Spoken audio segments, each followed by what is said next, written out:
All right, Shalom. Shalom. We're Hebrew Israelites back again with another lesson through the spirit and power of our Heavenly Father Yahweh in the name of His Son Yahushai. Before we begin this lesson, we're going to give all honor, praise, and glory unto Yahweh, Bahashem, Yahushai, Bahashem, Rakah, Kodash. All right, we'd like to say double honors to the elders and apostles, chiefly of Great Millstone, where us to learn this truth from. They're the real prophets of these end times. And if you cleave to them, which is the voice of the Most High, then you do have a good shot at salvation, okay?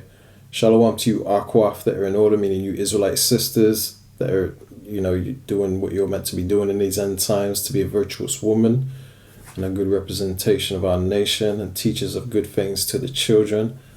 Shalom to you, Israelites scattered abroad. It may look like these other nations. You might look like a so-called white man, Chinese, Arab, or whatever other nation is out there. But if your seed line goes back to Abraham, Isaac, and Jacob, you are indeed a Hebrew Israelite. Because this thing ain't about color. We've never once taught that this is about color. And therefore, we are not the black Hebrew Israelites. We are just the Hebrew Israelites. Nothing to do with color. It's about nations. It's about a bloodline and a chosen seed line, okay? Which predominantly in the world today is the so-called blacks, Latinos, and Native Americans. Predominantly, okay? So we pray this lesson is edifying through the spirit and power of Yahweh, Bahashem Yahushai, okay? And we're going to speak on a few things that's happening in the world today. A lot of people, most people know about what's going on in the Holy Land right now between the Israelis and the Palestinians.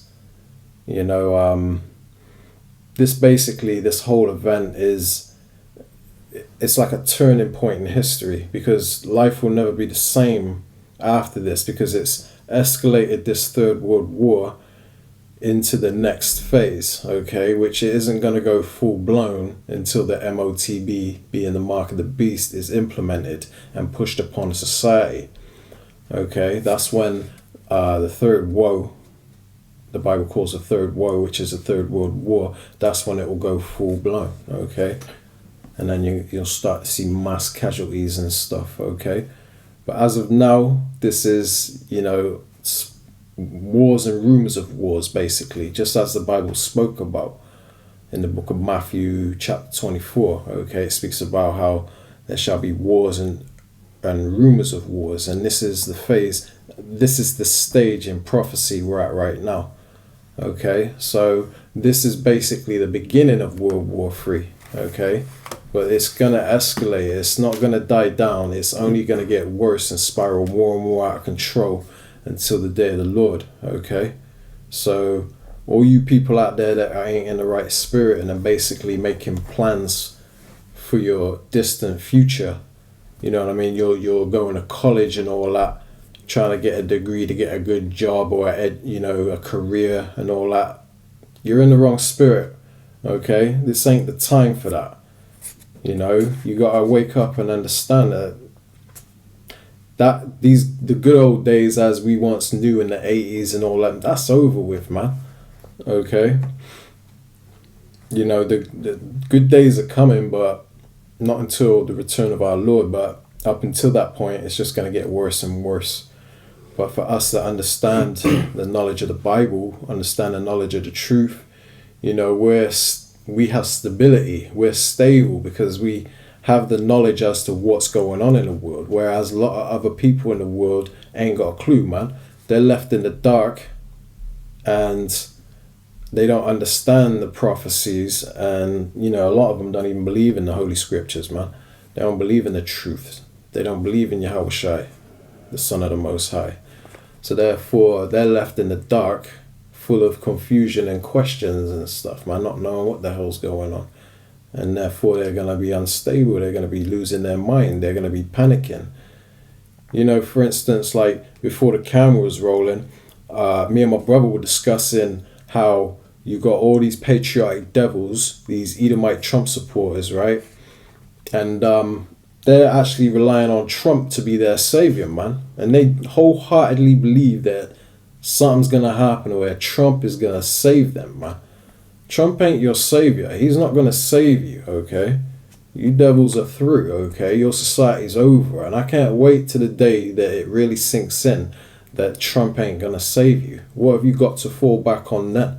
Because ain't no way in hell you're gonna fall back on Yahweh Shai. You devils don't know the right way, and you never will, okay?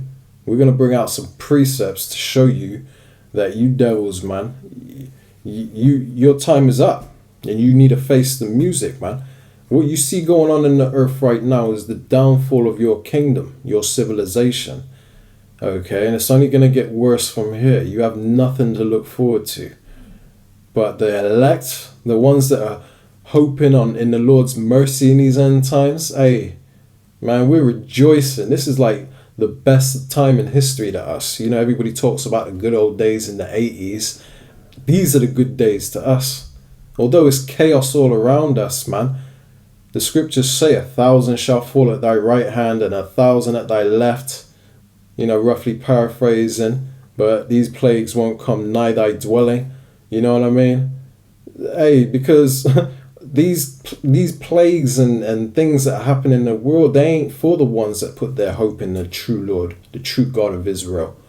We worship the true God of Israel, and therefore we have the utmost faith that he's going to protect us in these end times. Because it's our genuine belief that we have the truth, that we're the prophets and teachers that were sent of the Most High in these end times before World War III, before the end of Esau's kingdom, okay? So anyway, before I ramble on, let me just quickly mention that, you know, there's a lot of deception going on as far as the media and all that is concerned.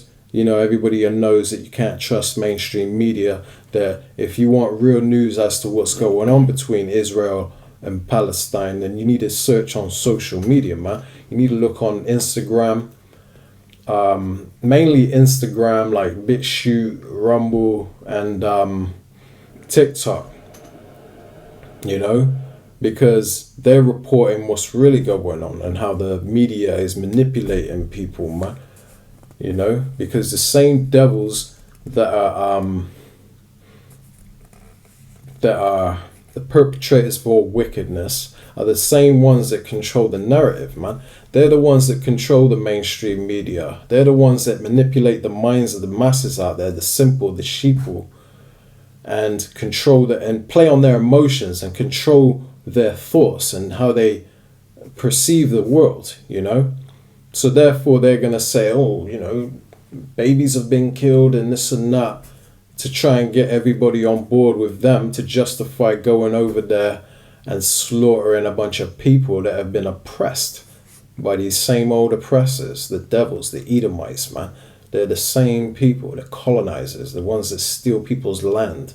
I think the West, and America in particular, needs to understand that the whole world is seeing you for what you are. Your stance on Palestine makes it starkly obvious to everyone that you are not actually mature or developed enough to deserve a leadership role in world affairs, and certainly not in the affairs of the global South. Certainly not in all of the countries that have been your victims all these years. I mean, there's no repentance on your part. There's no contrition. There's no moral improvement or change in you. You are exactly the same people who wiped out the Native Americans. You're the same people who regarded Africans as subhumans. You're the same people who murdered hundreds of thousands of Japanese civilians in a matter of seconds at Hiroshima and Nagasaki. You're the same people who dropped napalm on civilian villages in Vietnam. I mean, on and on. Nothing changes. And nothing exposes this today more than your stance on Palestine. Nothing demonstrates that you have not changed or developed in centuries more than your shameless support for Israel. And believe me, you're alienating the whole planet by this. When you back colonialist, Zionist violence against the Palestinians, everyone sees it as emblematic of your whole attitude to the non-Western world, to the non-white world. You are deranged, immoral, barbaric, bloodthirsty, racist savages. And all your talk about human rights and the rule of law and all of that is all just hideous hypocrisy. You don't mean any of it, and you never did. And the point is that they stole our land, and the Bible speaks of this, okay? There's a lot of scriptures, and we're going to bring these out, Lord willing, you know? We're going to bring these to your attention, because a lot of you already know these scriptures that we're going to bring out, but we're still going to speak on them, okay? And keep driving it home, man, because everybody's starting to watch these people now. And a lot of people will wake up from this and see that, hey, these people, Hebrew Israelites have been teaching this for years and trying to warn us who these people are. And now they're starting to see for themselves that these people are nothing but deceivers and devils, man. Evil people, okay? So we're going to bring out, we're going to start with the book of Revelations, chapter 2 and verse 9. It says, I know thy works and tribulation and poverty, but thou art rich. Okay, and this is speaking to the Hebrew Israelites, or the real JEWS's, and I have to spell it because of Esau's algorithm on YouTube. Because if I say that, if I throw that J word around too much, this man will flag this video and you won't get this information, man. Because like I said, they control the narrative, man. You know? So I'm going to read that from the top again. I know thy works and tribulation and poverty, you know, because we've done a lot of works in this world, you know. We built up Esau's society through slave labor. Okay, we built up America, aka Babylon the Great, you know. But they don't give us no account of our labors. It mentions that in the book of Wisdom of Solomon, man. They don't give us the recognition and the respect that we deserve for the things that we brought to this earth. You know, we've invented a lot of things that benefit society, which a lot of people have no clue about because all this type of information is kept in the dark. But this society would be crap without us because the Bible calls us the salt of the earth. But anyway, let me get back to this. So the Lord is saying that he knows our works and tribulation, being that we were packed in ghettos, systematically oppressed and kept down. You know, these devils have their foot on our neck and won't allow us to rise up. You know what I mean? Which ultimately is the curses of the Lord. So that's our tribulation. So it says, I'm going to read it one more time. It says, I know thy works and thy tribulation and poverty, but thou art rich, because we're spiritually rich. We have the Lord, and we have future rulership of this earth, man. Okay. It says, and I know the blasphemy of them which say they are Jews and are not, but are the synagogue of Satan. And a synagogue is like a gathering or a congregation of people, man. You know, they're the congregation of devils. Okay, is what the Bible is saying here. That they're the synagogue of Satan, man. You know, they're the seed of Satan. And I think people are starting, in light of what's going on right now, people are starting to look at them sideways and realize that they really are the Revelation 2 and 9s, man. The synagogue of Satan. Because they're over here poking a beehive and then trying to play the victim. You know, is basically what's going on. And you still got a few idiots out there that can't see it because they're of the devil too. They're wicked as hell, you know? Yeah, you mentioned earlier about the, I believe in Matthew 24 and 7, you know, there'll be wars and rumors of wars. Yeah, that's right. I wanted to bring out that scripture because Yahweh Shai basically tells us about what's planning to happen in future events, right? So this is the book of Matthew chapter 24, and I'm going to start at verse 3, right? Because it sort of touches on the deception that's going to go out into the world. This is, it says, and has he sat upon the Mount of Olives, and the he that it's referring to is Yahweh Shai. So it says, and as he sat upon the Mount of Olives, the disciples came unto him privately, saying, tell us, when shall these things be, and what shall be the sign of thy coming and of the end of the world? So the disciples are asking Yahweh Shai, when do we know when the end is? Like, can you tell us when the end is coming?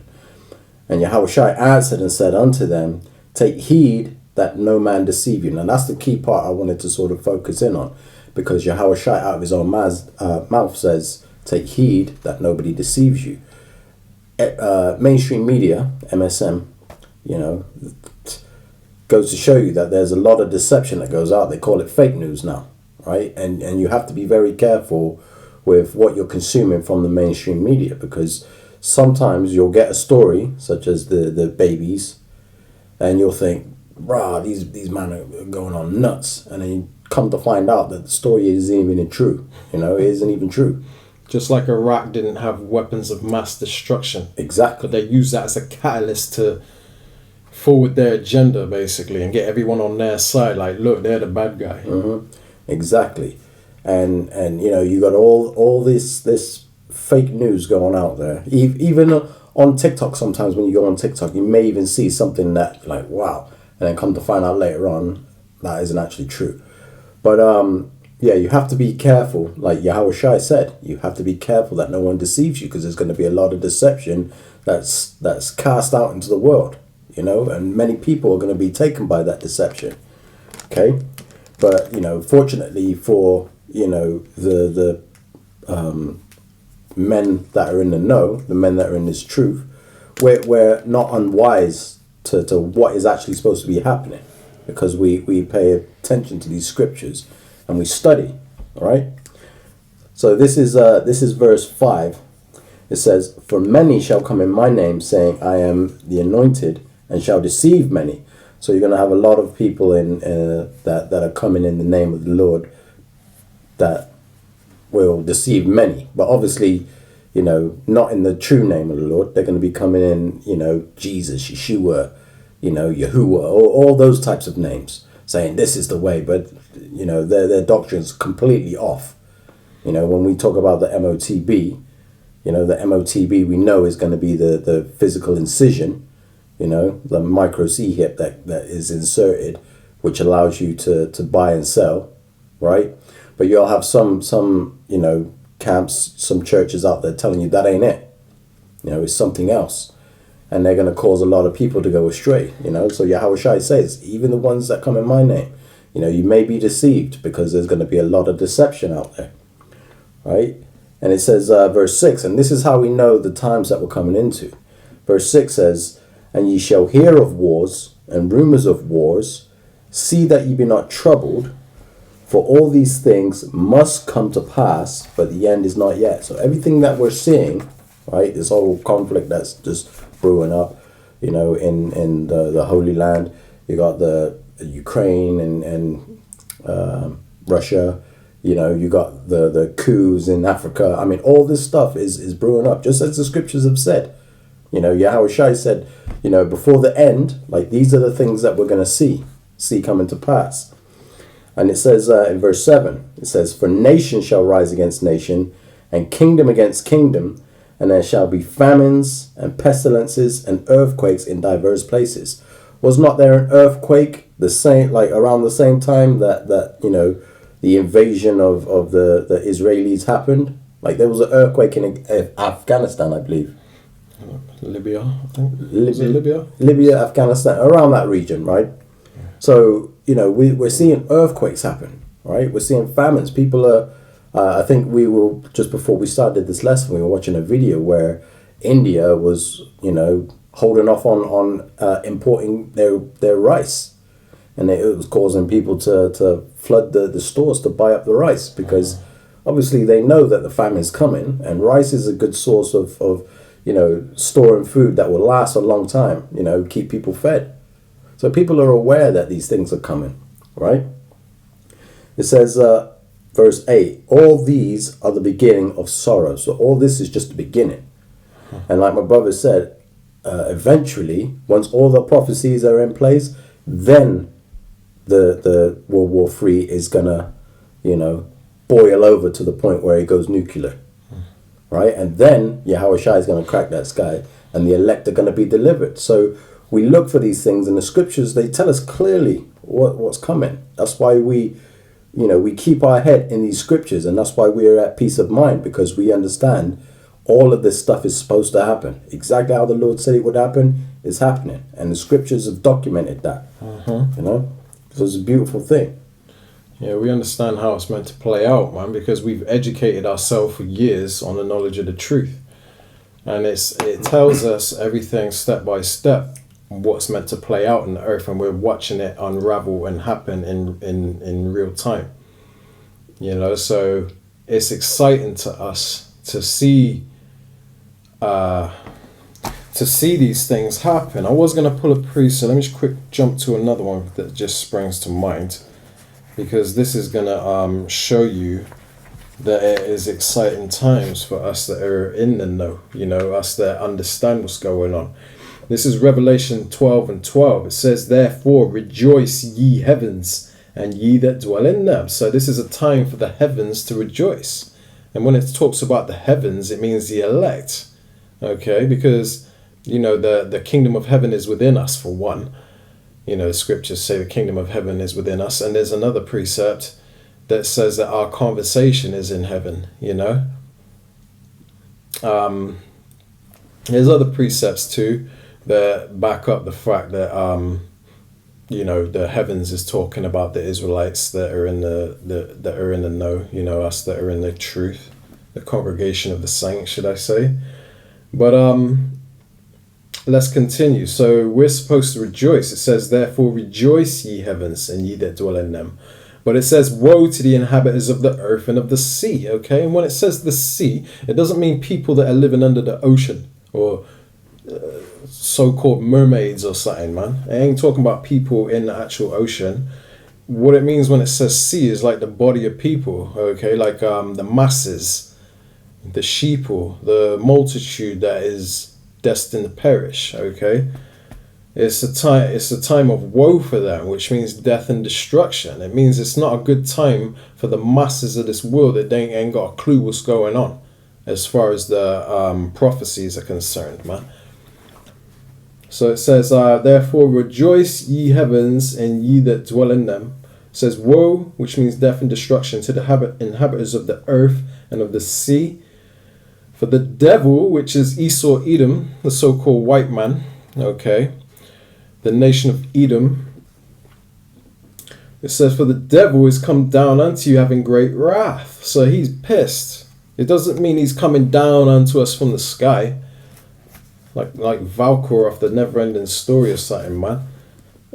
Damn luck dragon. It ain't talking about like that. It's just saying that he's coming down great wrath on us, man.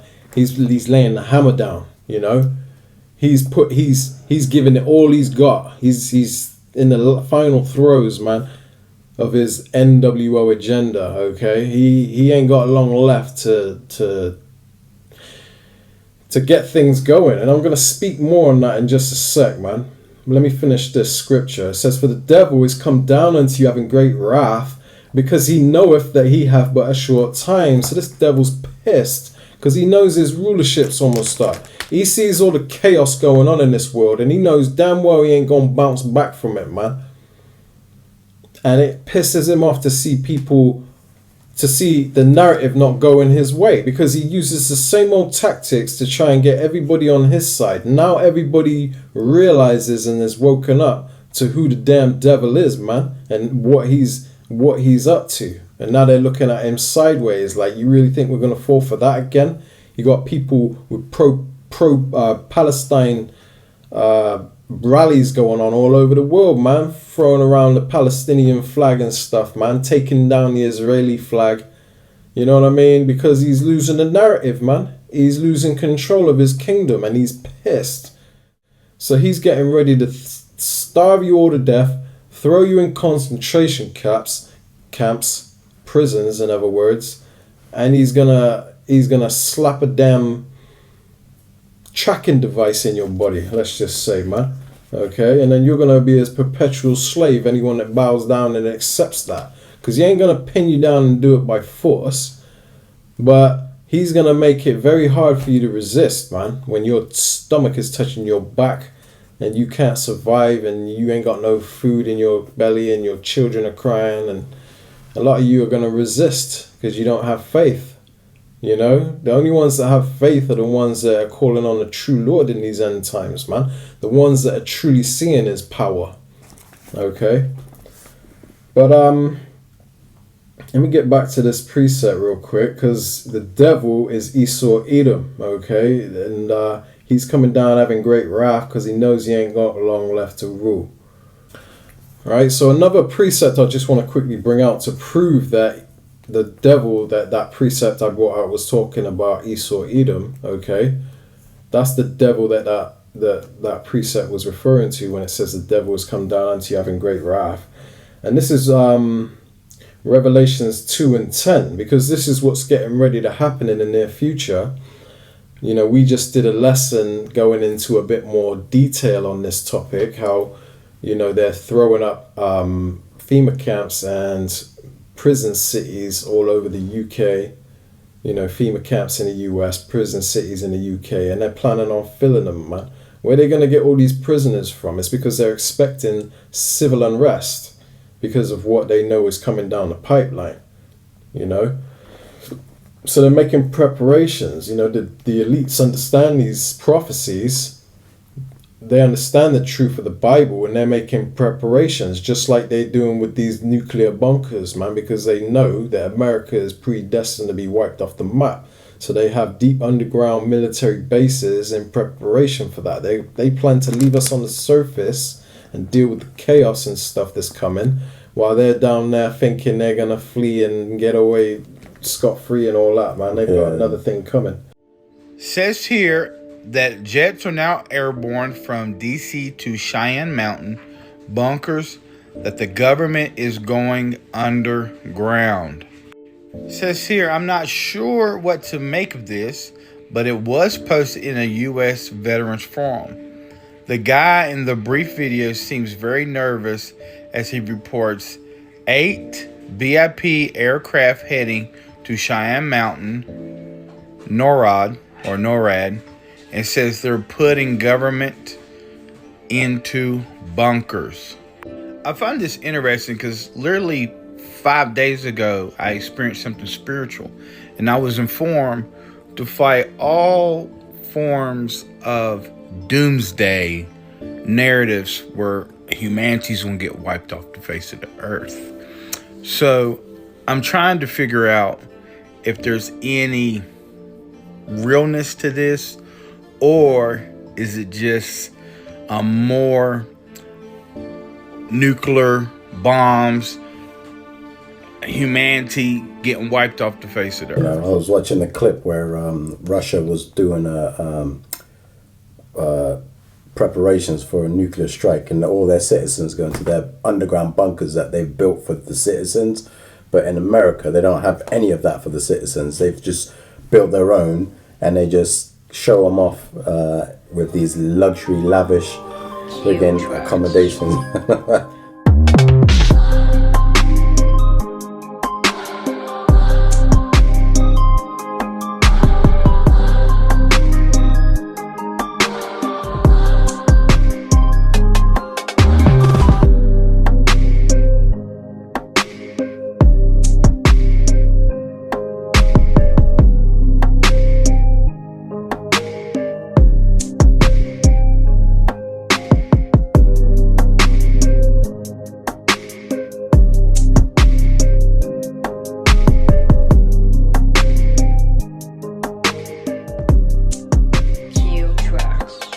But anyway, just to prove that the so-called white man is the devil that this Bible is talking about, let's just go to Revelations 2:10.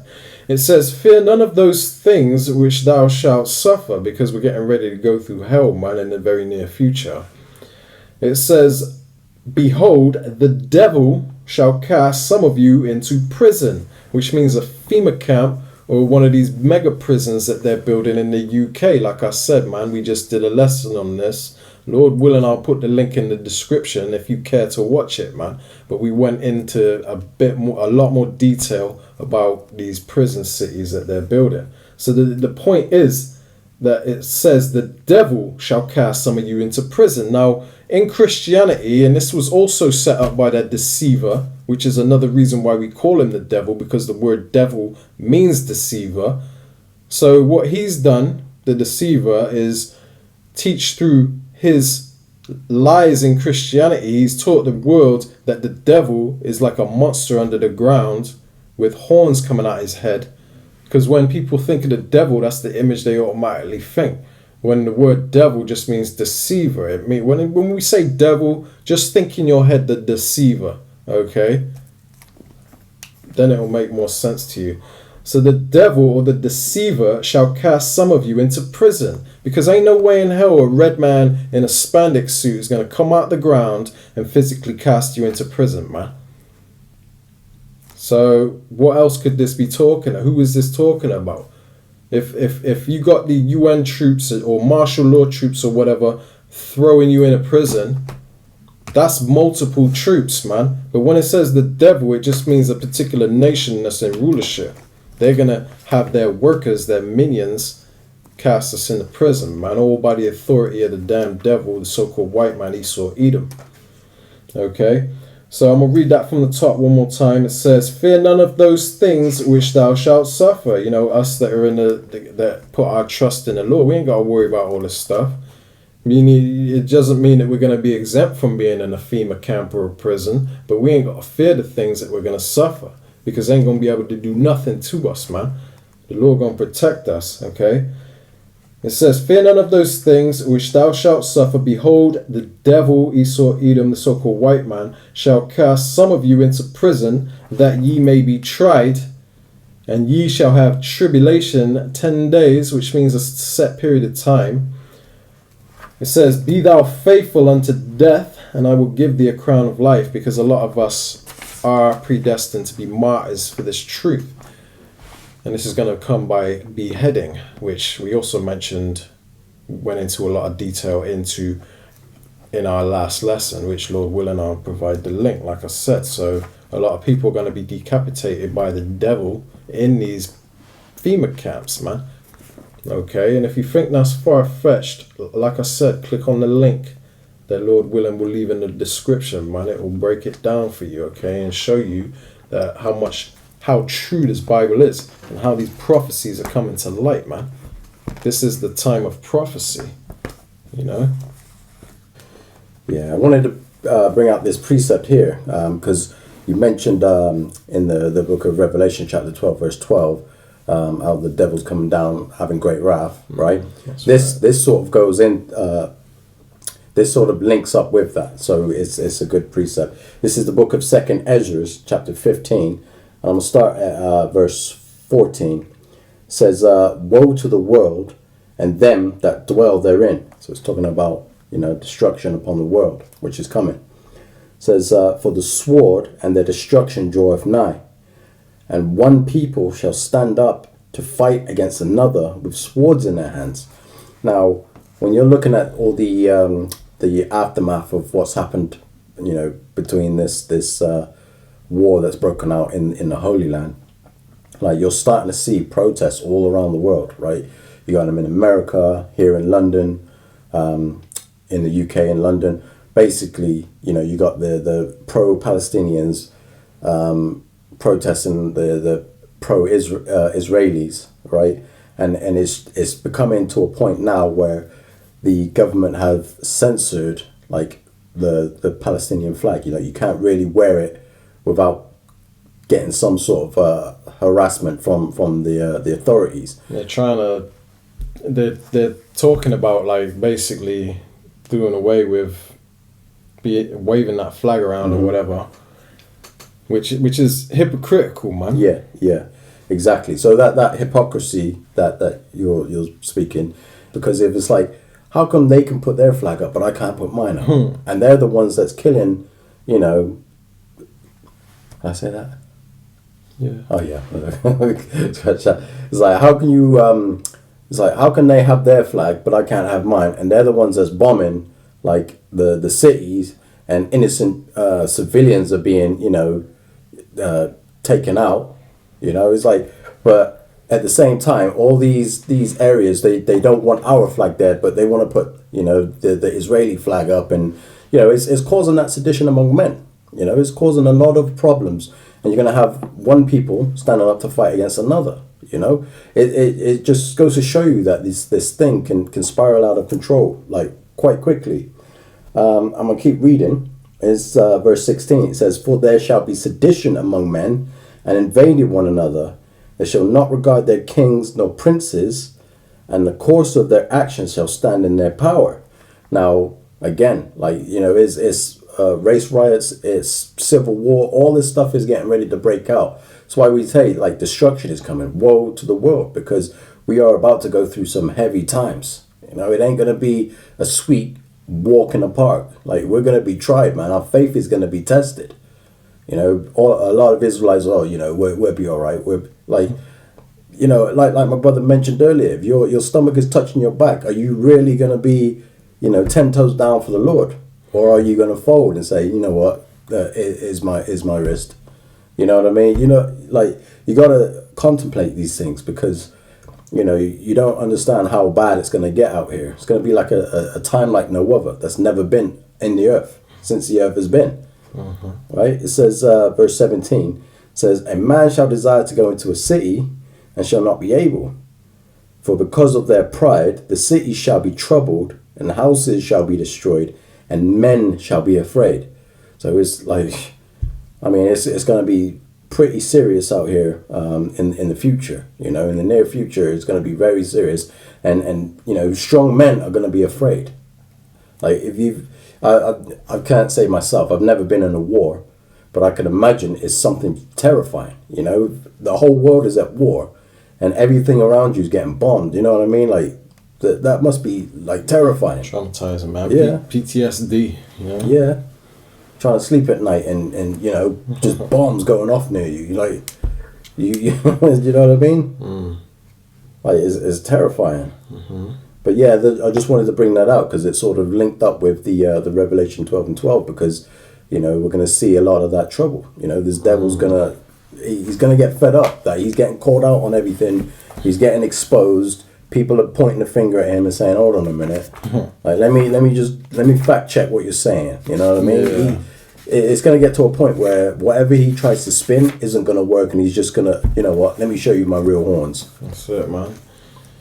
You know, and like I mentioned earlier, you know, that they're allowing the Israeli flag to fly free and all that, but they're trying to do away with people waving around the Palestinian flag because they say it's offensive. You know, Lord willing, I'll bring out a clip for you.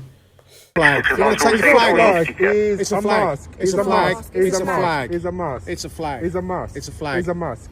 It's a flag. It's a mask.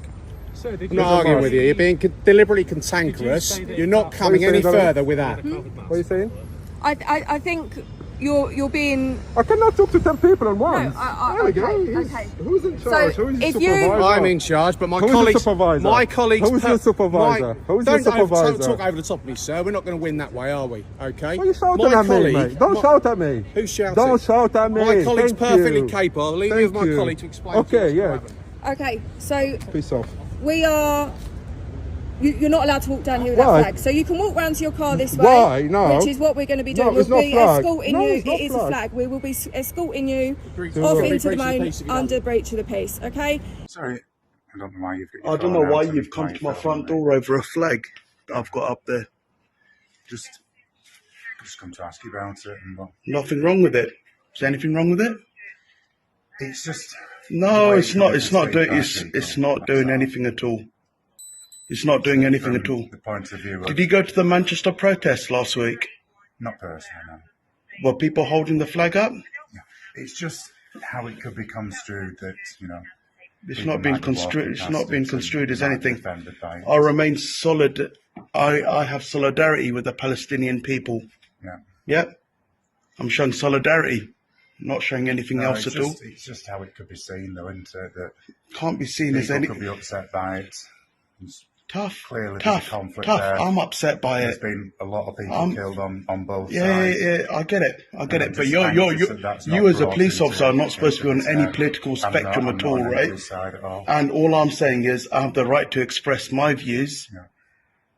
via a flag.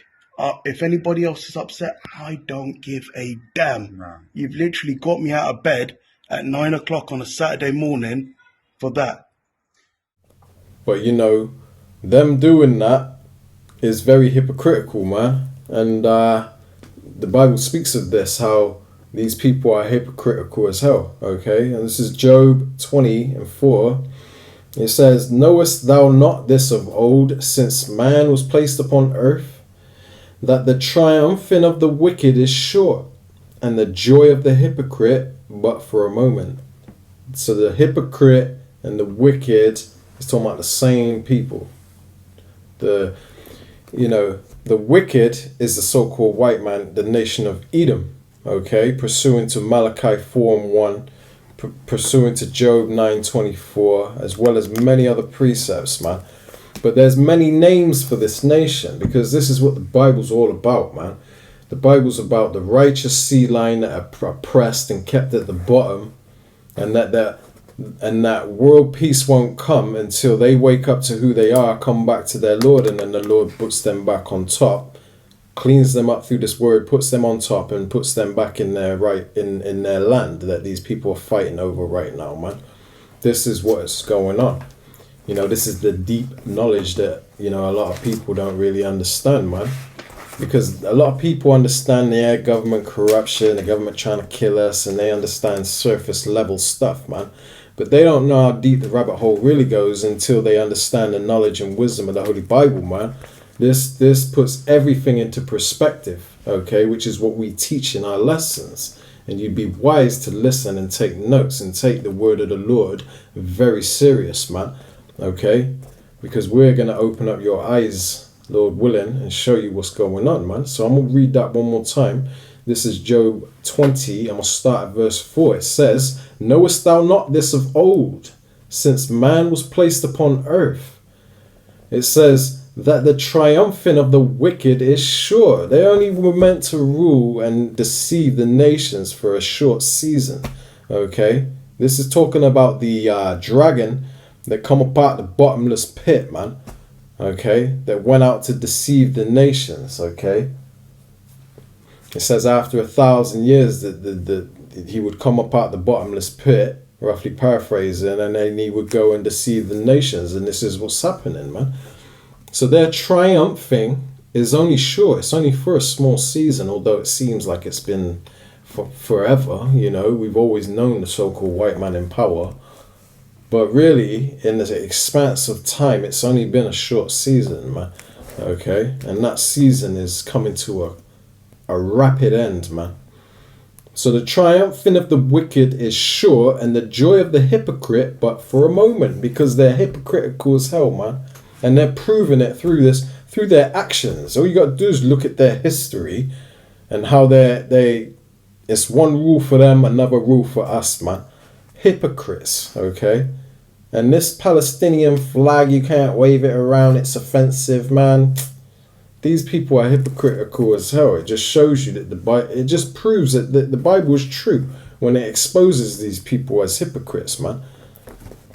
Let me just bring out Job 27 and verse 8. It says, "For what is the hope of the hypocrite, same people, the nation of Edom, though he have gained, when the Most High taketh away his soul?" So they're getting ready to be cut off from this earth, man. So what? Let me read that one more time. "For what is the hope of the hypocrite, though he have gained, when the Most High taketh away his soul?" He's gained the whole world, man. This hypocrite that the Bible's talking about, the devil, Esau. He's gained the whole world. But what is the hope of the hypocrite? Like what is it all for? It was all in vain if the Most High is getting ready to take away your soul.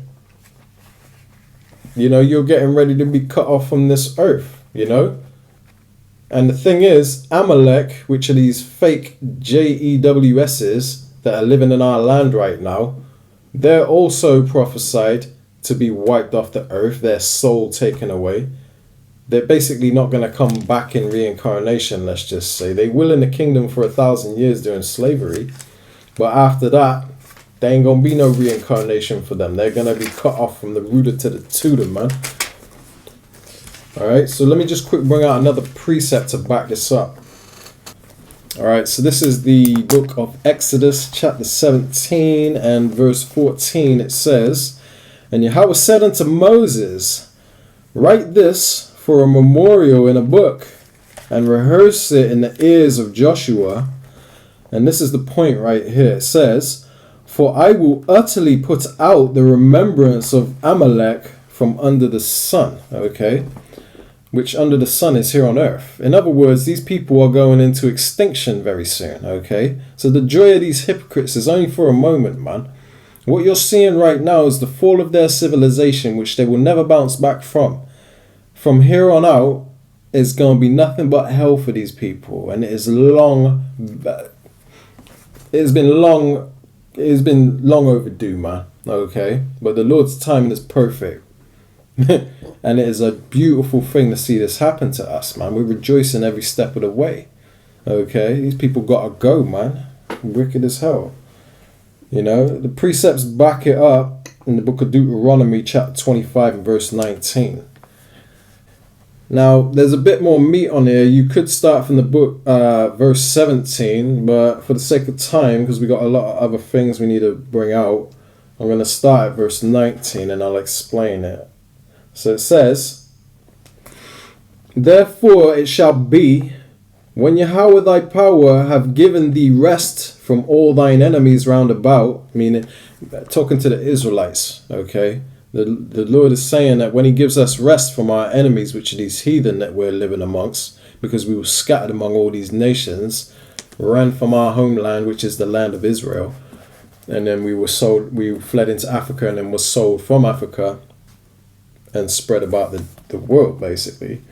So now we're amongst these heathen, which are our enemies. Okay, so it says, "Therefore it shall be, when Yahweh thy power have given thee rest," which is soon coming, "from all thine enemies round about," it says, "in the land which Yahweh thy power giveth thee for an inheritance," it says, "to possess it, that thou shalt blot out the remembrance of Amalek from under the sun, thou shalt not forget it."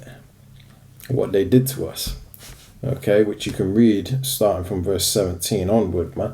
Read it for yourself. But, you know, these people have done a lot to us in the past and to this present day. You know, they're in control of the music industry.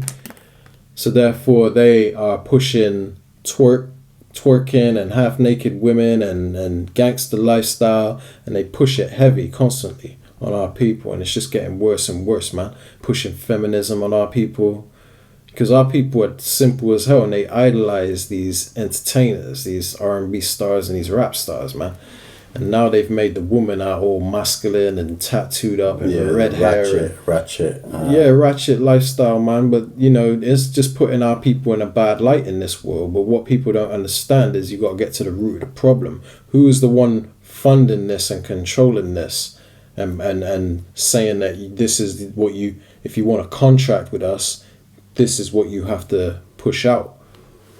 Yeah, I was going to say that Kanye had that image on his phone that he was showing with all the red in. Yeah. Yeah, to say who's in control of the media. Yeah, the media and the music and the entertainment and all that. Movies and stuff. Yeah, which is that ultimate deception that's going out. Yeah, they control everybody. They control everything. Yeah, it's the same people, man. The same people that the Lord is going to have war with from generation to generation. The Lord is not on their side, okay? So all this pray for Israel stuff. Hey, you people don't know what's going on, man. The Lord ain't hearing your prayers. Your prayer is an abomination if you're praying for Israel, man. Now, another thing I will say is that these devils in our land don't fit any of the prophecies, because the scriptures say that when our people return to that land, that they won't know war anymore. There'll be peace, man. And since they've been there, moved there in 1948, there ain't never been peace in that land, man. They don't fit none of the prophecies, they don't fit none of the curses, but they try hard to make themselves fit the curses, man. So this is why they teach you about the Holocaust in the public school system from a very young age. They put that in your head to obviously sow seeds and get you on their side, teach you what they want you to believe from a young age, man, so that you always look at them as the saints, when you don't understand that these devils are the same ones that control the narrative, man. So of course they're going to paint themselves in a good light, but the Bible is the truth, and the Bible tells you that they're the synagogue of Satan. Okay, they're the problem that there ain't going to be peace in this earth until they're eradicated, man, which is biblical prophecy. Like I just read, they're getting ready to be wiped off the earth, man. One more thing I'm going to bring out that's going to back up the fact that they're getting ready to be wiped out of existence. Good riddance. Is the book of Numbers chapter 24.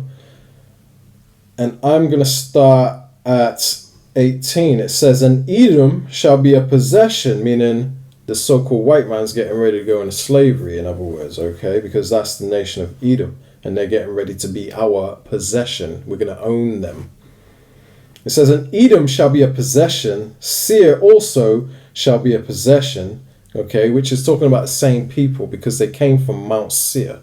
They're the original cavemen.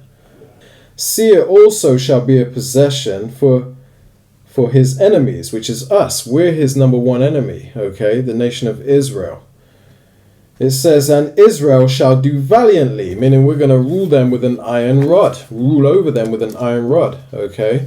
And we're gonna beat their ass, man. Okay, we're gonna unleash hell upon these devils, okay? And that's a righteous thing. It's a righteous thing to recompense tribulation to them that have troubled us. And these are the people that have been a thorn in our side since the beginning of time, man. since they came into power, okay, let's just say, man. So we're gonna do valiantly, man. Verse 19, it says, out of Jacob shall come he that shall have dominion, and shall destroy him that remaineth of the city. So it says, and when he looked on Amalek, he took up this parable and said, Amalek was the first of the nations, but his latter end shall be that he perish forever. And you can back that up in Obadiah 1 and 18, where it says that there shall be none remaining of the house of Esau. Esau, Amalek, same damn colonizers, man. Okay? These people are not us. They've deceived you. They've gone to great lengths to hide their identity. You know, their number one goal in this earth, well, one of their main goals in this earth is to wipe out the name of Israel from under the sun, man. Meaning they don't want us, the Israelites, remembering who we are at all costs. This is why they go hard on their algorithms. You can't say nothing against them because they're so scared of the truth coming out. But it's too late for them, man. Especially since tensions have escalated in that land and everybody's seeing how much of a devil these people are, man. The only innocent people that are in Gaza now are the 229 hostage that were taken. Once they will go back to Israel, we will bomb Shifa Hospital, all the hospitals, all the tunnels, and kill them all. It's about time. The world knows that. There's no argue about that. We are the center of the world now. From the Jordan River to the Middle East, that's all ours. It was promised to us. There's no Palestinian nation. No one wants them, so why we? Because we are good. We finished to be good 3 weeks ago. So through this, people are going to wake up and realize who they really are. They're not going to be able to hide themselves anymore, man. Yeah, so I wanted to get this precept in the book of Luke, right? And, this is during the time of when the Israelites were in Jerusalem, and then 70 AD came around and the Israelites were expelled. So this is the book of Luke, chapter 21, verse 24. I'm going to read it and then I'm just going to expound on it. So it says, and they shall fall by the edge of the sword, and shall be led away captive into all nations. And Jerusalem shall be trodden down of the Gentiles until the time of the Gentiles be fulfilled. So I'm going to go back and I'm just going to sort of expound on that a little bit more. It says, and they shall fall by the edge of the sword, and shall be led away captive into all nations. And that's what happened to the Israelites, right? We were basically conquered by the Roman armies. I think it was under Titus and General Vespasian. And we were expelled out of the land, taken into captivity. And it says, and Jerusalem shall be trodden down of the Gentiles. Now, when it says Jerusalem, it's not talking about the city, because the Israelites are a people before they're replaced, right? So it's talking about the Israelites would be trodden down. We went into captivity. We were, put through the whole slavery thing. We were sold, etc. And the other nations rule over us to this day, treading us down. Yeah, exactly. So we're still under that captivity even unto this day, right? And it says, and Jerusalem shall be trodden down of the Gentiles until the time of the Gentiles be fulfilled. So now we start to understand as to why, the Israelis are experiencing so much aggression from all these other nations, because they're not the people of the land, right? They're not the original people that were meant to be there. We, as the Israelites, are supposed to be in that land, right? So we're going to be in our perpetual slavery, captivity, under the other nations being, ruling over us until the time of the Gentiles be fulfilled. So we're coming into that time now where the time of the Gentiles is being fulfilled. And that's why all these events are now starting to pop off one by one. Because, again, they're not supposed to be in the land anyway. None of them, So the Lord is stirring it up over in that region, getting us prepared. Because if you look at it like this, right, all the nations are being gathered in that region, in the Levant region, You got America now moving their ships closer. You got Russia talking about they want to get involved. You got the Iranians and the Iraqis. Everybody's getting geared up in that region. That's the valley of Yehoshaphat, or the valley of Jehoshaphat. That's where World War III is literally going to culminate. And you could see it live and direct. Like the scriptures are telling us exactly what's happening, and this is what we're seeing. It's a beautiful thing. That's why, again, we're rejoicing at this time, because it's like, the Lord said all this stuff was going to happen, and we're literally watching it live and direct, So that means, righteousness is soon going to flourish throughout the earth, That's it, all this hell and chaos that we've been experiencing, all this captivity, us being trodden down by the Gentiles is coming to an end. These plagues are for them, not us, man. This is a time for us that are in the right spirit to be rejoicing. This is the fall of our enemies and the rise of Yasha'Allah, Prince of the Power, the Israelites, okay? This is the rise of us. The Lord is cleaning us up through this word. He's given us his name. He's given us the truth. And we're seeing it all play out in front of us in HD, just as the Bible said it would happen, step by step. We know what's going on, and this is a beautiful time to be alive for us, man. We're rejoicing every step of the way. Yeah, I mean, don't get me wrong, it does make you a bit anxious, because it's like, oh man, any moment it could kick off and just get horrible. But at the end of the day, we got to step out on faith. Fear none of those things which we shall suffer. Exactly. Fear none of those things, right? So, hey, beautiful times we're in, man. Beautiful times. That's it. Let me just quick bring out this one. This is Revelations 11 and 18. It says, and the nations were angry, and thy wrath is come, and the time of the dead that they should be judged. And this is talking about on the day of the Lord, when the Lord actually shows up, man. This is the state of the world upon the Lord's arrival, which you can see everybody's angry now, man. So which lets you know that we're that much close. We're very close to the Lord cracking that sky, man, and coming and judging the dead, the spiritual dead. These people that are walking around here ain't got a damn clue, But, also the people that are in their graves at the moment, you know what I mean? But it says, and the nations were angry, and their wrath is come. The Lord's wrath is come, man, on the day of the Lord. It says, and the time of the dead that they should be judged, and that thou shouldest give reward unto thy servants the prophets, and to the saints, and to them that fear thy name, small and great. And this is the point. It says, and shouldest destroy them which destroy the earth. These people that have been the problem, the root of the problem, the border of wickedness in this earth since day one, man. They've done nothing but spread wickedness in this earth. And now we're getting ready to see their ends, and we're getting ready to see paradise forever. We're getting ready to live happily ever after, man. Yeah. And this is why it's time for the heavens to rejoice, because we're getting ready to see the fall of this devil. So all this stuff going on between the Israelis and the Palestinians is a beautiful thing. And although I will say as a side note, on social media, such as Instagram or whatever, I'm putting posts up basically highlighting who the aggressor is as far as this whole conflict between the Palestinians and the Israelis. I'm showing you who's controlling the narrative and how they're very deceptive. And I'm pointing out that this is the nation we've been warning you about. This is the nation of Edom. But I don't want you people out there getting it twisted, okay? Because I am not pro-Palestine, okay? So don't get the wrong idea when you see me pointing out the atrocities of these small hats, okay?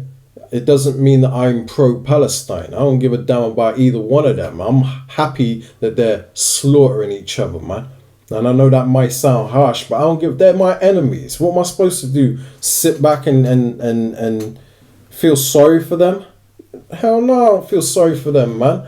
I'm rejoicing at the fact that they're fighting. I'm gonna sit back and watch. Ain't nothing to do with me, man. I'm gonna stay out of their business and let them kill each other, man, so that we can go ahead and rule after them, after they take each other out, man. Because both of them don't belong in that damn land, okay? And those Arabs had us in a sub-Saharan slave trade, which they're getting ready to go in captivity too. Let me just quick bring that out since it's right here. Might as well bring that out. It says, Revelations 13:9, if any man have an ear, let him hear. Meaning, if you have the spiritual eyes and spiritual ears to understand this Bible and what these precepts are saying, then this is for you to hear. This is for you to understand, okay? We're speaking to you. It says, he that leadeth into captivity shall go into captivity. He that killeth with the sword must be killed with the sword.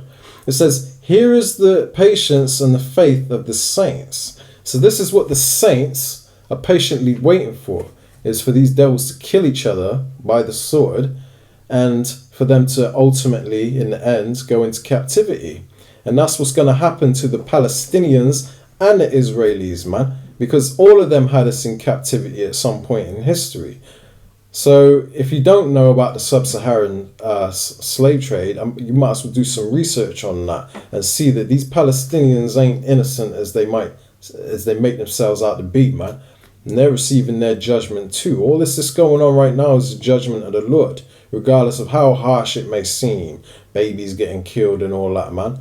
You know what I mean? What you don't understand is the Lord's judgments. The Lord is righteous and just in everything he does. Why else would he allow that to happen to them?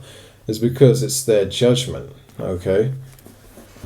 Yeah, I wanted to bring this up because when you was talking about the lies and the deception that's broadcast out in the media and that, this is the book of Psalm chapter 58 verse 3. It says, the wicked are estranged from the womb.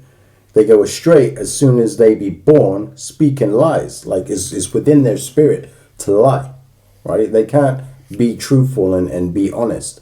It's within their nature to be liars. That's why we call them the devil all the time, because, of all the deception, right? It doesn't take a rocket scientist to see how much deception they use. I mean, you can look back on history and see all the deception that they've been caught out on, and it just seems to be the same perpetrators that are doing it. You know what I mean? It's the same nation of people that are just, liars from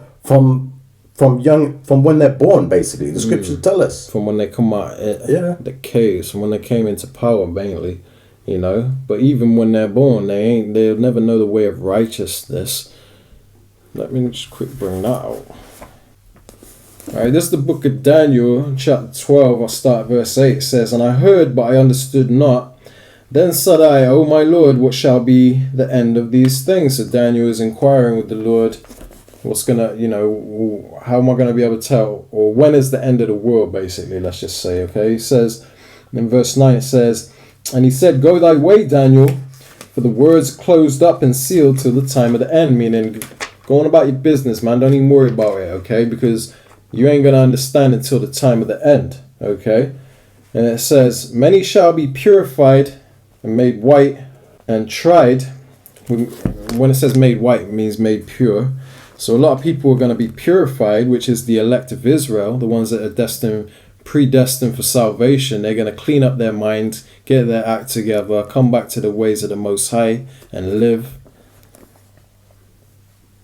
So it says, many shall be purified and made white and tried, but the wicked shall do wickedly. They're just going to continue being that same old devil. They're never going to change. They're estranged from the womb, and they will never know any different, man. Okay, they were born wicked and they're going to die wicked. It says, but the wicked shall do wickedly, and none of the wicked shall understand, but the wise shall understand. So we could bring you out the truth of the Holy Bible, make it plain upon tables, make it as clear as we can possibly make it, but none of the wicked will ever understand. It's only for the wise to understand, man. Because these people are known as children of fools, according to the Holy Bible. They're not wise. They're wise in their own eyes. They're wise in their own conceit, according to their own knowledge and understanding. But they're not wise in the Lord's eyes, man. You know, they're fools, man. Another precept, if you. Yeah, can. Yeah. So this is David, because King David, you know, he prayed for deliverance from evil men. Right. This is the book of Psalms, chapter 140. I'm going to start at verse 1. It says, deliver me, O Yahweh, from evil men.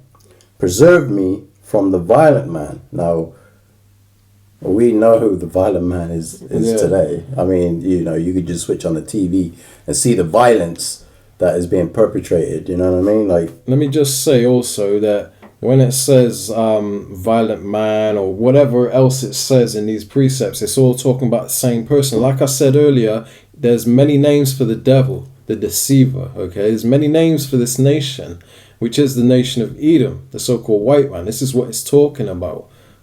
But carry on. Yeah, it says, deliver me, O Yahweh, from the evil man. Preserve me from the violent man, which imagine mischiefs in their heart. Continually are they gathered together for war.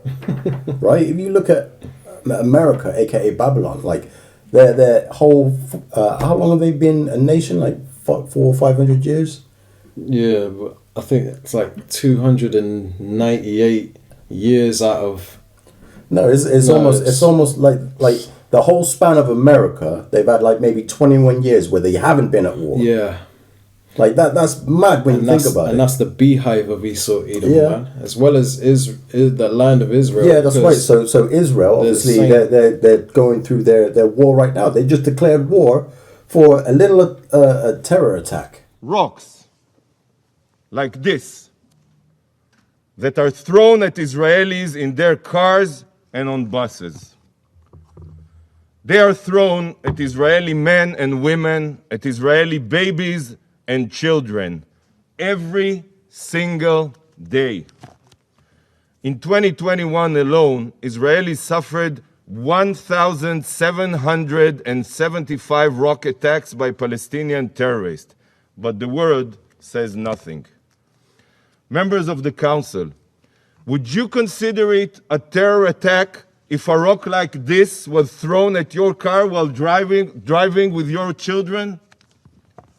This is exactly the kind of attack that claimed the life of 4-year-old Adele Beaton and others. What would you do, honorable delegates? A little terror attack that they could say, okay, you know, we're going to hold this nation responsible for that attack. But no, what was in their heart? To bomb the whole entire, you know, strip, to bomb, you know, civilians. You know, that was their inner thought was. You know, imagine mischiefs in their heart. Continually are they gathered together for war. Like that's all in Esau's heart is war. That's all he knows. Yeah. You know? Mm-hmm. This is why you gotta rejoice at their downfall. Because us that are in the right spirit, that have the Holy Spirit upon us, the Spirit of the Lord upon us, we're rejoicing when we see the fall of our enemies, man. Which is a righteous thing. We ain't in the wrong for seeing. Although it's a harsh fall to see people getting blown to bits and all that, but what other way are you going to bring these people out of power, man? They brought it upon themselves. The thing is, they've messed up this world, they've jacked up this world so much that the only way to correct it is by bloodshed and violence, man. And so be it. but we know the outcome in the end, man. We know what the long-term results of all this violence and chaos. That is gonna be that wickedness is gonna decrease the more they decrease in number, and eventually the kingdom of heaven is gonna be ushered in. And the main point when it's ushered in is when it gets nuclear, and you'll see vast amounts of these heathen.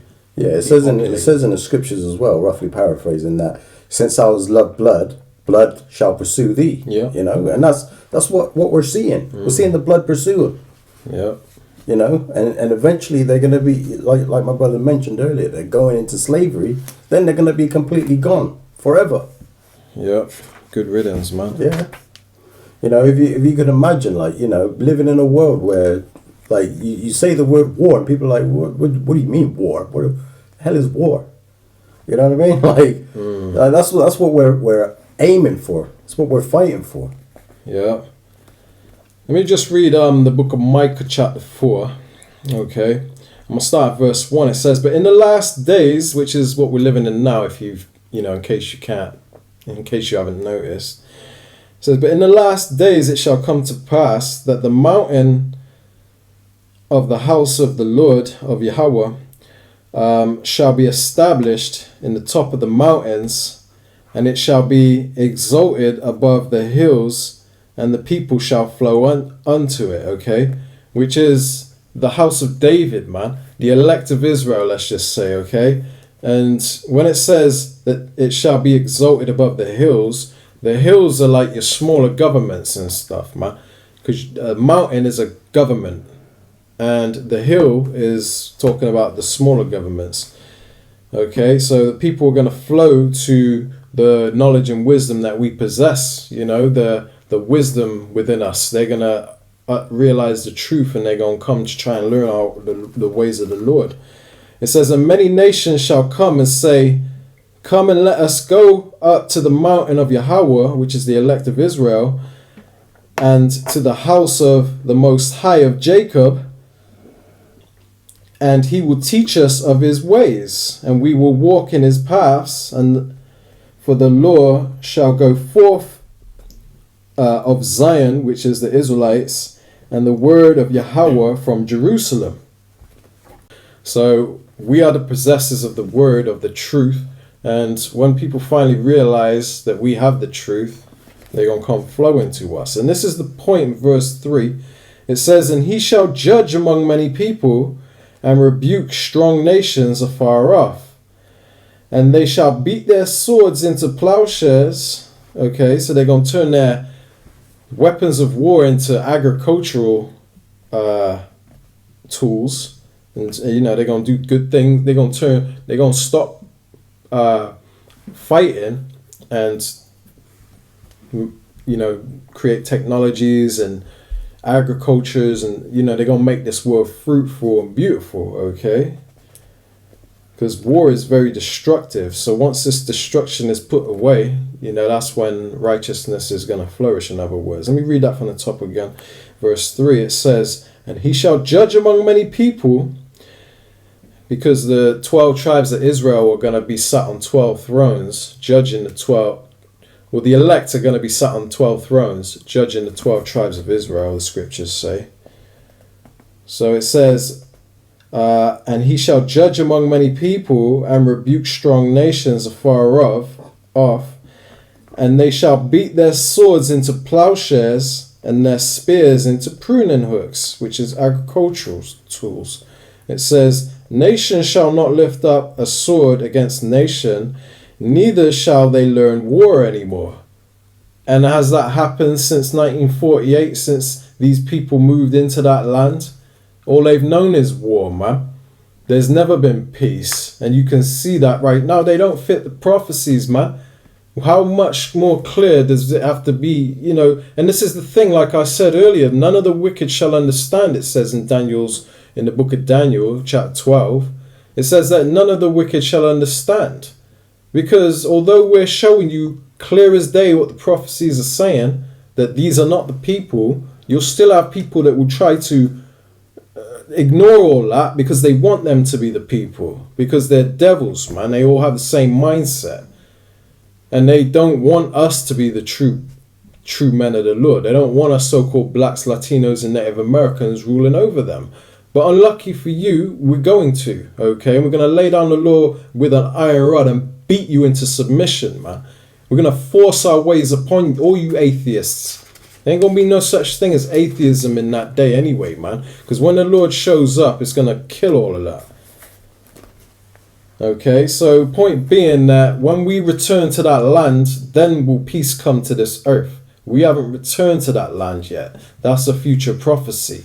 These people are the deceivers that stole our land. Okay, and they don't fit none of the prophecies that speak about the righteous being in that land. Okay, they fit the prophecy of the wicked being in that land, the synagogue of Satan. Yeah, so just to add a precept to what my brother just brought out, this is the book of Psalm chapter 85. I'm going to start at verse 11. It says, "Truth shall spring out of the earth, and righteousness shall look down from heaven. Yea, Yahweh shall give that which is good, and our land shall yield her increase." So when this devil's taken out of power and the righteous are in authority, and righteousness is flourishing throughout the earth is going to be a beautiful place. Truth is going to be out there. Everybody's going to know the truth. You know, it's just a beautiful thing. You know, it's a beautiful, mind state to have. It's like, yeah, all this that we're seeing now is going to be done away with. Mm-hmm. All the stresses, all the hard, the depression, everything that you're going through is, all the lies are going to be cast out. Mm-hmm. And it's starting now, with these lessons that we bring out. Mm-hmm. We're opening your eyes and showing you what the Lord has blessed us with. He's blessed us with the knowledge, wisdom, and understanding. So therefore, it's our reasonable service. It's our duty to bring this out and open up your eyes. We can't just get this knowledge and sit on it. Okay, it's to be shared with the people. Mm-hmm. The Edomites also, they need to know their judgment and what the future holds for them and who they are according to the Bible and what their judgment is. And the righteous, the Israelites, they need to know that they're the people of the Lord. This ain't our rest, and that we will never have the justice that we're seeking until the Lord cleans us up and puts us back in our land, man. Yeah, this is Matthew chapter 24, verse 14. It says, "And this gospel of the kingdom shall be preached in all the world for a witness unto all nations, and then shall the end come." So this is the point that we're at now, is basically we're showing you what the scriptures say, the truth. We're bringing it out, and it's being preached throughout the whole earth, four corners of the earth, right? Once everybody's heard it, elect a seal, then the end shall come, right? And that's what we're seeing now. This word, the brothers have been out there diligently pushing this word out in truth and in sincerity for decades, right? That's right. For decades, and now you can't really go anywhere in this earth and not know who the Hebrew Israelites are. Yeah. You know what I mean? It's quite hard. If you haven't heard of the Hebrew Israelites, then I don't know, man. You're hearing it now if you're watching this with the Israelites. Yeah. So yeah, the word is going out, That's it, man. And that's prophecy, We're a living fulfillment of that prophecy. You're watching prophecy being unfolded right before your eyes, man, just through watching this lesson, okay? Because we're revealing who the wicked is. Let me just quickly bring out something. This is the book of Obadiah, chapter 1 and verse 6. It says, "How are the things of Esau searched out? How are his hidden things sought up?" He's getting hard. He's getting sloppy with his deception, his media and all that, and how they're trying to paint a certain narrative. Now everybody's watching them. They're clued up. Ever since the C-19, the pandemic, ever since that happened, now everybody's like, hold on a minute. The world ain't what I thought it was. All these people that were asleep, they're starting to now do their research and become conspiracy theorists and all that, so-called. But they're doing their research and they're finding out that this man is the devil. Okay, That's why it says, how are the things of Esau searched out? Now we know about Pizzagate. We know about adrenochrome. We know about Illuminati. So many things are coming out now, you know, underground bunkers and child trafficking and all the wickedness that has been going on for since these people been in power pretty much. And now the things of Esau are being searched out. Everybody's onto his ass, man. He can't hide himself anymore. His skirt has been lifted, man. And his shame is being shown to the whole world. Everybody's seeing him for the devil he is. Okay, and it's only going to get worse from here on, man. This is another reason why they're coming down having great wrath, because they're losing their grip on the world, man. They're losing control. So now they have to resort to swinging, because first they were trying to, you know, crouch down and be humble.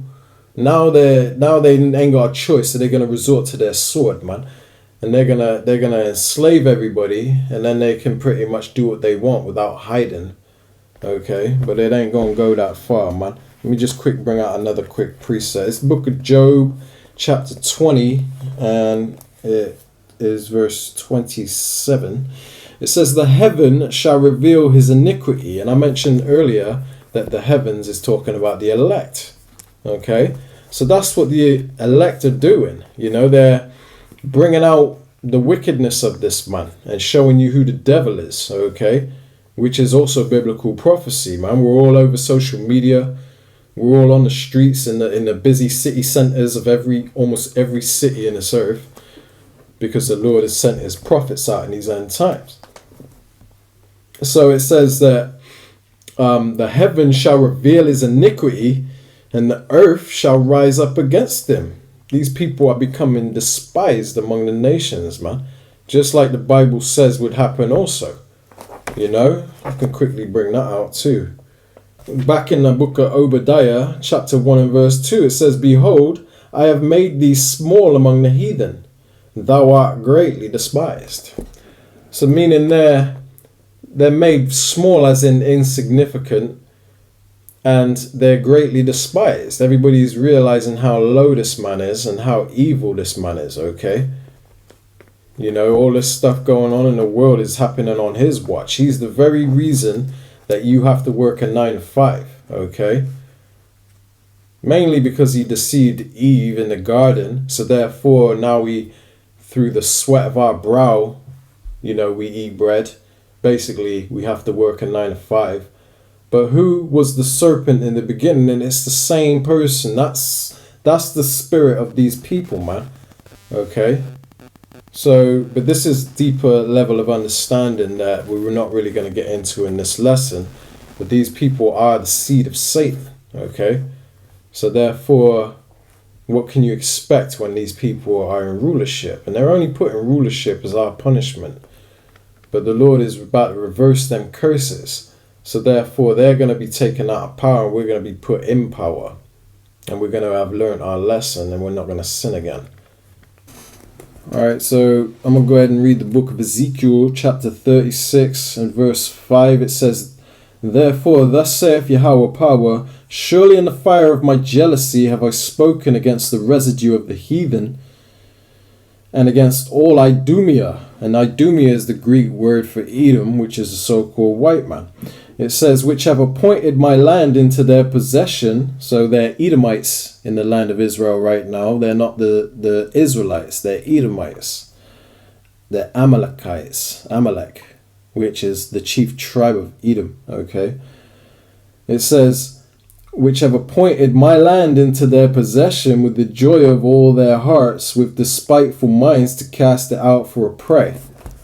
So these people have basically stolen that land with despiteful minds, because they're devils, and have cast it out for a prey. So this is just another precept revealing how it's Edomites in that land, and that they've stolen that land despitefully because they're evil as hell, man. Okay? Yeah, I got a precept here. This is in the book of 2nd Ezra, chapter 6. I'm going to start at verse 27 and read to 28. It says, "For evil shall be put out, and deceit shall be quenched. As for faith, it shall flourish, corruption shall be overcome, and the truth which has been so long without fruit shall be declared. And that's what we're seeing, like with this truth, you know, like the evil is eventually going to be put out in the earth, man. You know, Esau Edom's on his last legs. He's done. Okay. And it says, and deceit shall be quenched. Like, you know, all the deceit that's going out on the earth, like we've been talking about throughout this entire lesson, you know, the deceits, the lies of Esau is going to be quenched because the truth is going to be declared. Like, people are already researching, like, side-eye. Anytime Esau Edom puts out a story, everybody's, like, researching it. Like, are you sure? Like, you know, not really that much, you know, can't be trusted, you know? Like, everything you say is a lie. You know, look at all the lies that they've brought out over the course of the last year, you know, with all the train derailments and everything like that. The lies that they were pushing out, you know, all the stuff that they've lied about with, you know, sending money over to Ukraine, you know, come to find out it was some scheme, you know, all the lies that everybody's researching. They're like, you know, we can't take this man at his word, you know. It says, as for faith, you know, we are seeing, you know, brothers that are coming into this truth, that are, you know, turning back to the Lord. You know, we are seeing it. Cleaning up their ways. Yeah, they're cleaning up their ways. It says it shall flourish and corruption shall be overcome. So all the corrupt Edomites and you know, the other nations that are just doing all this corrupt, they're gonna be eventually taken out, man. There ain't gonna be no more corruption when Yahweh Shai is ruling. You know, it's gonna be righteous. No war, no That's corruption. Because war is corruption. You got the Rothschilds, which are the Edomites, the elites of the nation of Edom. They fund both sides of the war, man. That's right. And they've been doing that since like World War II, I believe. Yeah, I mean, Probably you think about that. the 1948ers were funding the slave trade. That's you know? Yeah. So I mean, it's corrupt as hell, man. Yeah, that's corruption, man. It says, and truth, which have been so long without fruit, shall be declared. And obviously, we're declaring the truth. That's it. You know, we're declaring that this is the truth. This is what. You know, this is what it is. This is what the Bible's really saying. Yeah. You know, because Christianity never had the truth. Exactly. The truth is meant to be, to come out in the end, you know. But that's like, that just shows you what have you been learning the whole time in the Christian church. Nothing. You'll learn more through watching one of our lessons than you'll learn in years or a lifetime of going to the Christian church. Because they're keeping you in the dark on purpose, man. Not enough to do, including me. She told me, you can tame me. I've been tamed. I've been tamed by no man. No man was able to tame me. But you my kind of man. Can you imagine, Bobby? She gonna come out, knock on my door. Old raggedy floor, old car. Get down on her knee. She gonna beg me in the name of the Father, in the name of the Son, Holy Ghost. Can you imagine, Bobby? Please, man. Yeah, I think in the Christian church, the length of this video, they'd have been talking and maybe brought out one or two scriptures. The same old thing you would have heard all the time, John 3:16 or something. And as you can see, anytime that we've said something, we've read out the scriptures. And we're linking it up with reality, you know, showing you what really makes sense. This is the book of 2nd Ezra, chapter 16 and verse 52. It says, for yet a little, and iniquity shall be taken away out of the earth, and righteousness shall reign among you. and the ultimate righteous ruler is Yahweh Shai, so he's getting ready to reign among us. But through that will come righteousness in itself. You know, it will reign among us. There'll be nothing but righteousness in the earth when this earth's put back in order, meaning when you so-called blacks, Latinos and Native Americans come back, get cleaned up and come back to your Lord, and then you're put on top and put in your own land. Then you're going to really see what this world is made of, what the world was meant to be. Okay? Yeah, so, you know, the scripture that I just brought out in 2nd Ezra is, you know, this is a precept to that. It's basically saying the same thing. That's in the book of Isaiah, chapter 25. Start at verse 7. And it says, and he will destroy in this mountain the face of the covering cast over all people, and the veil that is spread over all nations. So again, it's talking about the corruption, the lies, the deceit. It's all going to be destroyed. It's going to be taken off the people's eyes, and everybody's going to know the truth. You know, everybody's going to know that this devil is the damn devil that the Bible speaks of. That's right. You know? Yep. The deceiver that went out and spread his lies and his deceit throughout the earth. That's right, because everyone has a veil over their face, shrouding them from seeing clearly. But that veil is going to be lifted, and that is starting to happen now. Like, every time this devil does something, it don't matter what it is, everybody's picking it apart. You go on social media, and Esau's lost control, man. Basically, everyone is saying, this is what you're up to, and they're picking it apart and showing you stuff that that shows you without doubt that this man is up to his same old tricks. He's that same old devil, man. Ain't no more hiding Esau. That's it. That's beautiful, man. Like his power was in his secrecy, but now his secrecy is being exposed. You know, I always think of that Dave Chappelle skit. I should have never gave you his money. Should have never gave you the internet. Yeah, knowledge. Yeah, man. Should have never gave you the knowledge. That's right. That's now you start to understand why, you know, Esau outlawed us from reading the scriptures during the time of slavery. You know, we would have figured it out. We were the people. You know, that's it, man. Esau don't want us to know this truth, man. But hey, the Lord is you know, the Lord has allowed us to see with our eyes and understand. You know. That's it, man. It's beautiful. It's the book of Ezekiel chapter 39, I'm going to start at verse 22. It says, so the house of Israel shall know that I am Yahweh their power from that day and forward. Okay, so eventually, in the days we're coming into, the house of Israel, which is your so-called blacks, Latinos, and Native Americans, you're going to know without a doubt that your God was never Jesus. Okay? That was never your power. It was Yahweh Shai. I'm not saying he's God, so-called. He's not the Most High. But he is our Savior, you know. It's Yahweh Shai, you know, and Yahweh, it being the Father. Okay? So it says, I'm going to read that one more time. It says, so the house of Israel shall know that I am Yahweh their power. They'll know, we're going to know that the Lord is our God and none else. You know, he's not the God of the heathen. He counts them as spittle. You know, he's our God and not theirs, okay?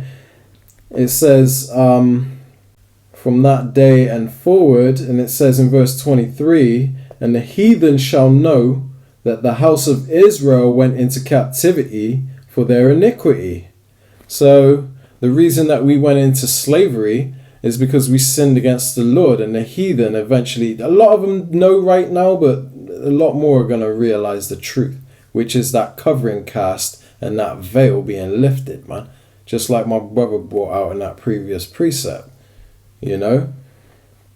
So it says, because they trespassed against me, therefore I hid my face from them. Because during the whole time that we were in captivity in the slave trade, we were calling upon the Lord and he hid his face from us. And our people were starting to doubt that there's even a God. You know, if there was a God, why did he let us go through slavery and this and that? It's because they don't understand the truth. They don't understand the Bible. They don't understand what's really going on, man. The Lord hid his face from us. He put us in slavery because we deserved it. You know, we sinned against the Lord, man. We trespassed against him. So therefore, he punished us. But those curses are getting ready to be lifted. That's why you see chaos happening throughout so-called white man civilization right now. He's getting ready to take them out of power and put us on top.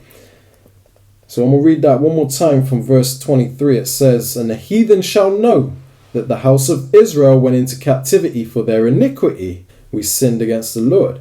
It says, because they trespassed against me. Therefore I hid my face from them and gave them into the hand of their enemies.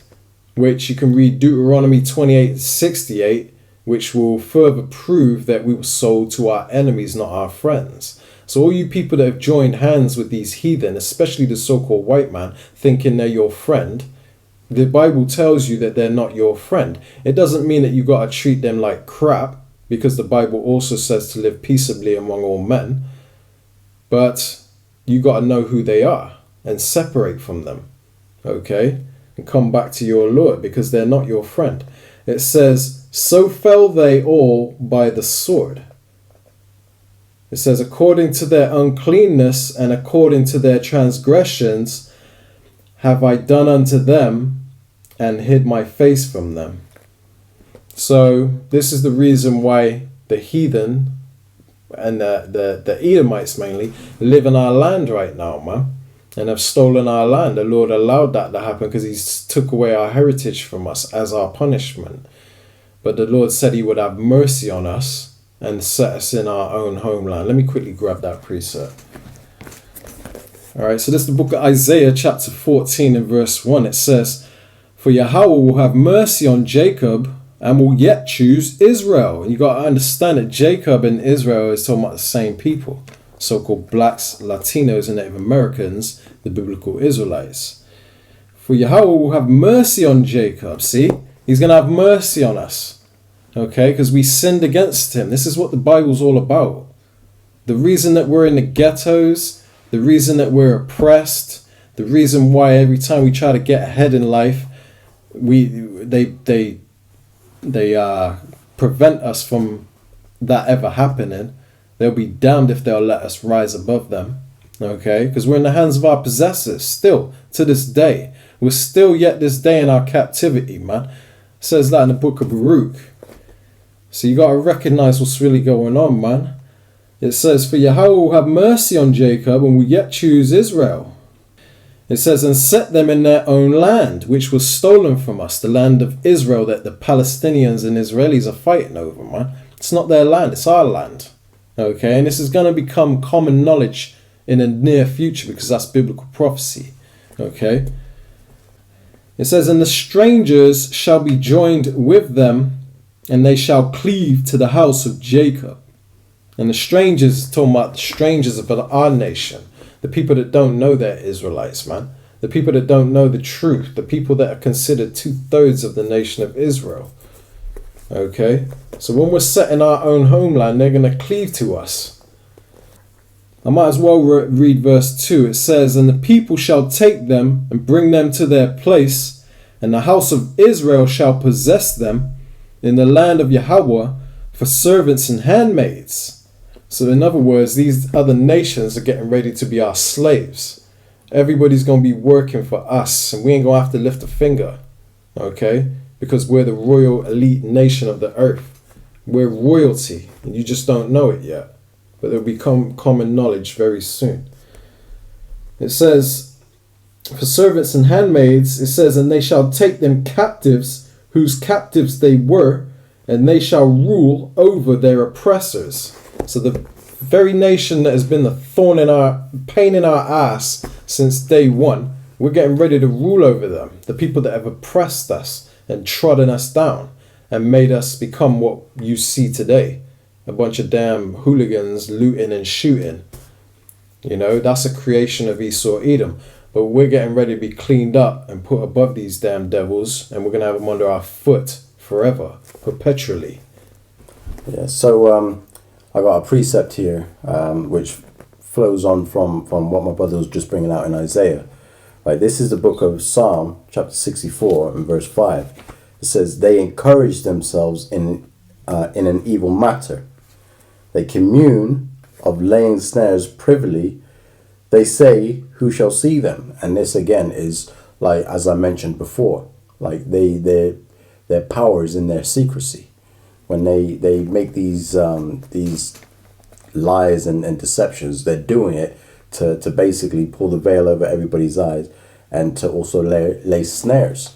Like, you know, telling people that, you know, the snake bite, you know, is there to help them. Although they planned the whole thing from the beginning, you know what I mean? Like, it was all planned, and they did that in behind closed doors, you know, where they have those Bilderberg meetings and, you know, them secret, what do you call them?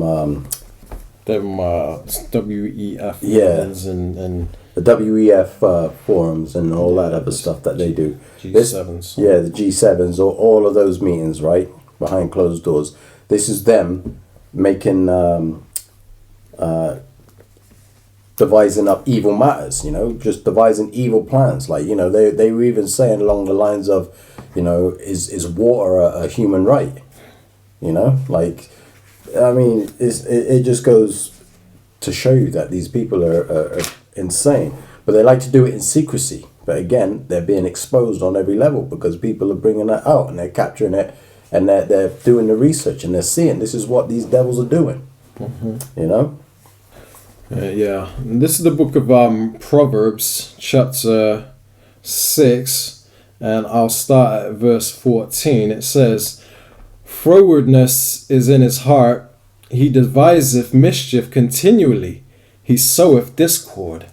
So, this thing going on with the Palestinians and the Israelis, man, he's devised mischief, like through his media and his propaganda and stuff.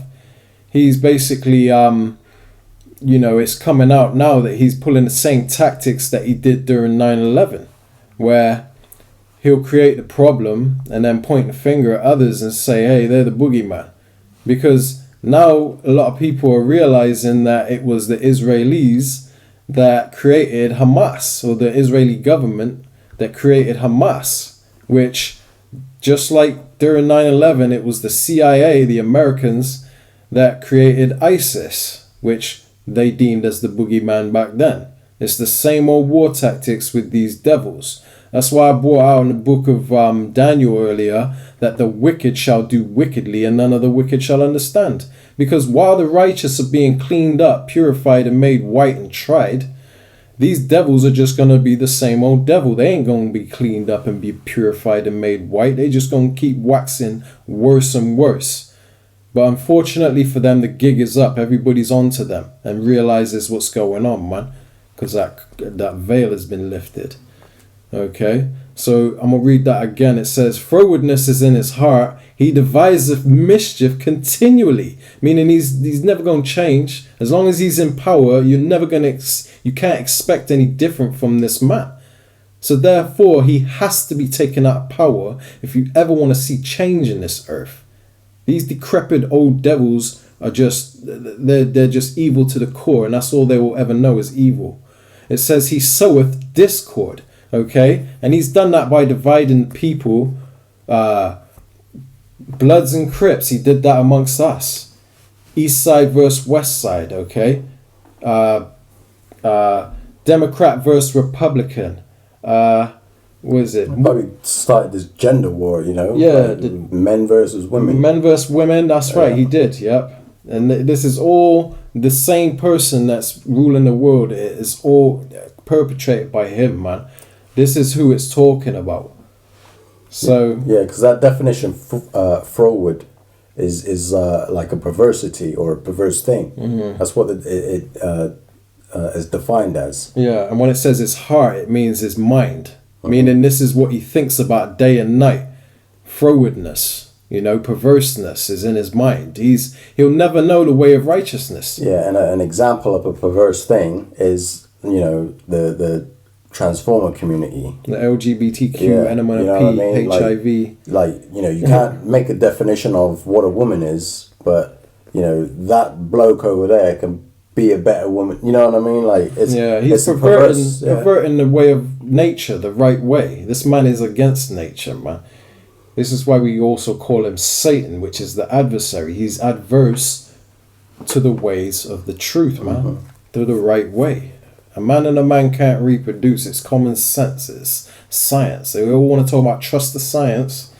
The science and biology says, a man and a woman get together, they reproduce, which the Bible says be fruitful and multiplied. But he's perverted that, man. Frowardness is in his mind.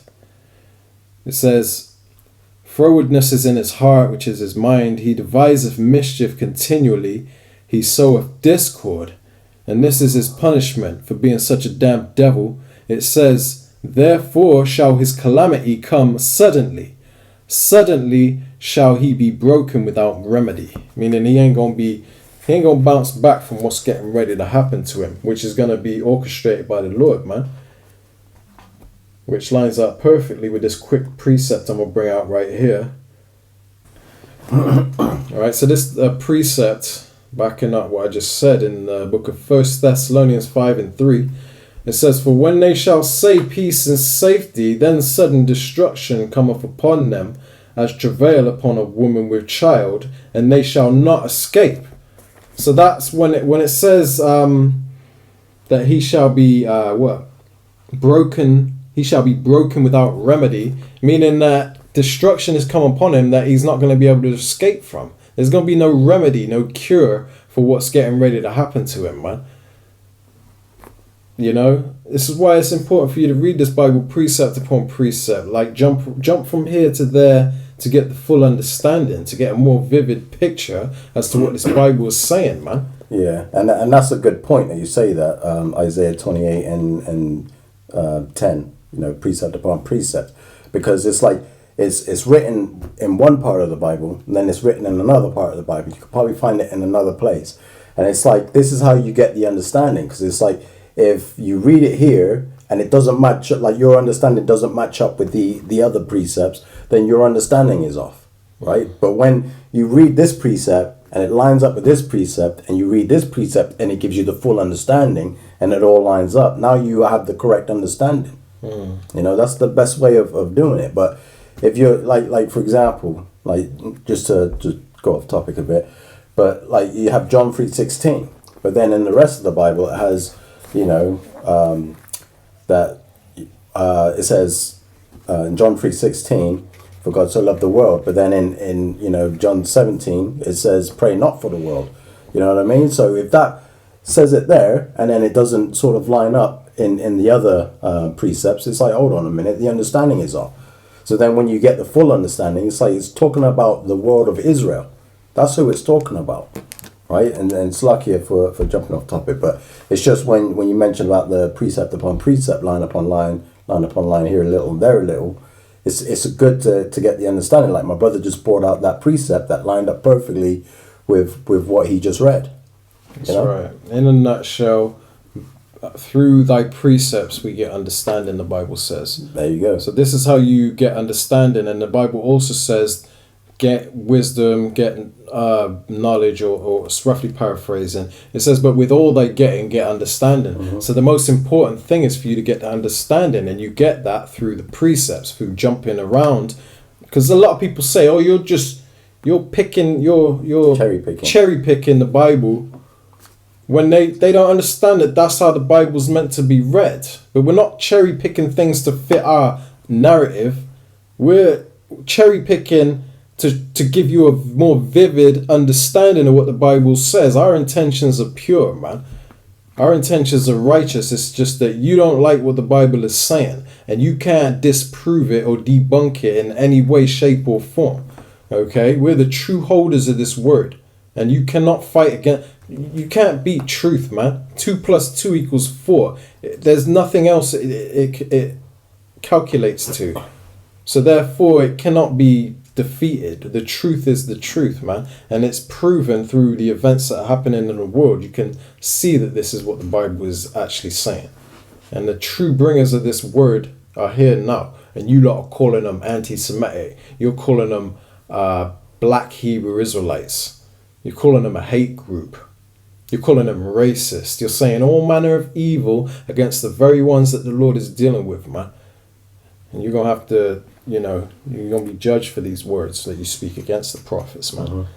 Every idle word. That's it. All right. We're going to wrap this lesson up. And I feel I want to bring this last precept out here just to close it out, man. And you'll see where I'm going with this. This is Ephesians chapter 5 and verse 15. It says, "See then that ye walk circumspectly, not as fools, but as wise, redeeming the time, because the days are evil." Okay? So, to walk circumspectly means to, you know, to look around you, to be observant, you know, because we're living in some very dark times, and it's full of deception, you know, and through all this stuff that you see going on right now, through Palestine and the Israelis, you can see there's a lot of deception floating about for them to pull on the heartstrings of the people to fulfill a certain agenda, to paint a certain narrative, okay, which is only a small part of the deception of these end times. But it is very powerful. It's a stronghold that needs to be broken down, and we're doing it through this word and opening your eyes and showing you what's really going on, man. So it says, see then that you walk circumspectly, meaning observant, being wise. It says not as fools but as wise. So don't walk like a fool in these times you're living in, because you will get devoured out here, man. It says redeeming the time because the days are evil. Okay, so understand what time you're living in. Okay, and understand and get your houses in order, man. Because this ain't the time to be full of mirth and, in the house of mirth, should I say, and acting like everything's sweet. This world is in chaos, and it's going to hit your doorstep very soon.